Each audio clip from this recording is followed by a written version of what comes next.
பாரதிய ஜனதா மூத்த தலைவர் சுப்பிரமணிய சுவாமி மதுரையில் செய்தியாளர்களை சந்திக்கிறார். அதன் நேரலையை தற்போது பார்க்கலாம். இதான் இங்க மாநில தலைவர் மீறி நான் எப்படி போக முடியும்?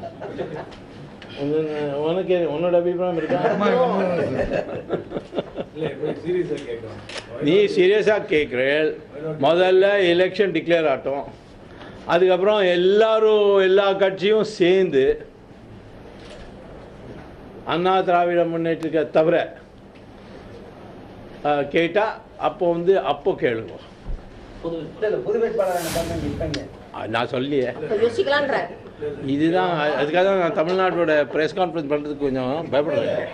பிகாஸ் அரைகுறையாக நீங்கள் போட்டு அப்புறம் அதில் எக்ஸ்பிளனேஷன் நான் என்ன சொல்கிறேன்னா, இது பத்திரிகையோட ஒரு கான்ஃபரன்ஸில் நீங்கள் நிருபர்களோட பேட்டியில் நான் இதை பற்றி பதில் கொடுக்க முடியாது.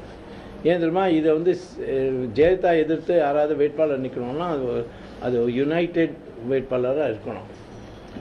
அது இவாளெல்லாம் தேர்ந்து நாதான்னு சொல்லட்டுமே முதல்ல, அதுக்கப்புறம் கேளுங்களேன். இங்கே இது பாருங்க, நான் யூ லிசன். நான் எஸ்ன்னு சொன்னேன், நாளைக்கு கொடுக்காட்டா என்ன ஆகும்? சாமி ரிஜெக்டட் தானே வரும். முதல்ல கேட்கட்டோமே.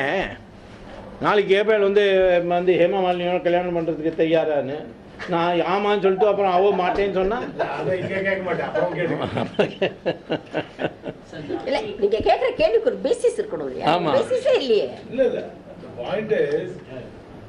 On what basis you are asking this question? ஒரு வேலை எல்லாம் முடியாது. என்னோட கதி என்ன இருக்கும்? நாளைக்கு ஒரு வேலை இல்லாட்டா you are suggesting anything can happen. No political party. Hypothetical கொஸ்டின்லாம் நான் எப்படி பண்ணுவோம்? நான் கேட்குறேன். நான் எஸ்ன்னு சொல்லிட்டு அவ நோன்னு சொன்னா அப்புறம் என்ன ஆகும்? அதுவும் கருணாநிதி பற்றி நம்ப முடியுமா? 1996 எப்படி என்னை ஏமாத்திட்டாரு ஞாபகம் இருக்கா? நீ அப்போ பிறந்தல பிறந்த அப்போ எல்லா இடத்துலையும் கருணாநிதி பொதுக்கூட்டத்திலலாம் சொன்னார், சுப்பிரமணிய சுவாமி வர லோக்சபாவில் என்னோட வேட்பாளர் இருப்பார்னு. என்னைக்கு எலெக்ஷன் டிக்ளேர் ஆனோ அன்றைக்கி காணாமல் போயிட்டார்.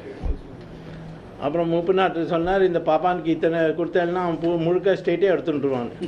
அதனால் தயவுசெய்து மூப்பநாடு சொன்னார், நீங்கள் மதுரை கொடுக்க முடியாட்டா கிருஷ்ணகிரி கொடுங்க, அது என்னோடய கோட்டாவில் இருக்குது. அது பழைய ஜனதாவோட சீட்டு, அது அவருக்கு கொடுக்கலாமேன்னு. இல்லாமல் பத்திரிகையாளர்களின் கேள்விகளுக்கு அவர் பதில் தந்து வருகிறார். தொடர்ந்து அவர் என்ன பேசினார் என்பதை அடுத்து வரும் செய்திகளில் நாம் பார்க்கலாம்.